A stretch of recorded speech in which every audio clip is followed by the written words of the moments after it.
ప్రపంచంలో best place ఏదో తెలుసా అండి?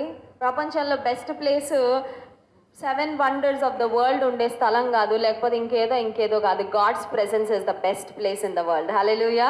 ప్రపంచంలో అతి శ్రేష్టమైన స్థలం ఏంటంటే దేవుని సన్నిధే. ఎందుకంటే this is where our lives are shaped. మన జీవితాలు దేవుడు చెక్కుతాడండి ఆయన సన్నిధిలో. హల్లెలూయా. పనికిరాని పాత్రలు పనికొచ్చే పాత్రలుగా బాగుపడేది ఎక్కడ తెలుసా? ఇక్కడే.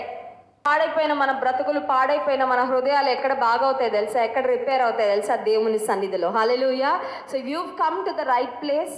ఎక్కడ మనకి జీవం ఉందో, ఎక్కడ మనకి క్షేమం ఉందో, ఎక్కడ మనకి ఆశీర్వాదం ఉందో ఆ దేవుని సన్నిధికి మీరు వచ్చారు. So pay your full attention to God's word. ఈ ఉదయకాల సమయంలో దేవుడు జ్ఞాపకం చేసిన మొట్టమొదటి అంశం ఏంటంటే అరైజ్, లే.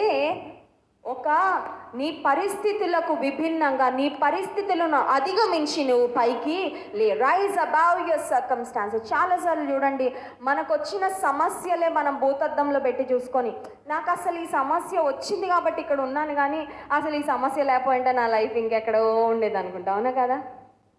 సమస్యలను ఎలా అధిగమించాలో ఆలోచించాం చాలాసార్లు. సమస్యలను ఒక సవాలుగా తీసుకొని ఎలా వాటిని ఓవర్కమ్ చేయాలో ఆలోచించాం. కానీ నాకు ఈ ప్రాబ్లం ఉంది, ఆ ప్రాబ్లం ఉంది, ఈ పర్సన్ నాకు ఒక ప్రాబ్లము, ఆ పర్సన్ నాకు ఒక ప్రాబ్లము. చాలాసార్లు మనలో ఉన్న లిమిటేషన్స్ని మనం ఆలోచిస్తాం, మన చుట్టూ ఉన్న సమస్యలు ఆలోచిస్తాము. మనం అనుకుంటాము ఈ సర్కమ్స్టాన్సెస్, నా చుట్టూ ఉన్న పరిస్థితులను బట్టి నా జీవితం ఇలా ఉంది అనుకుంటాం. దేవుడు అంటున్నాడు, లే, నువ్వు ఉన్న పరిస్థితిలో నుంచి నువ్వు వాటిని అధిగమించి పైకి లే అంటున్నాడండి. హల్లెలూయా.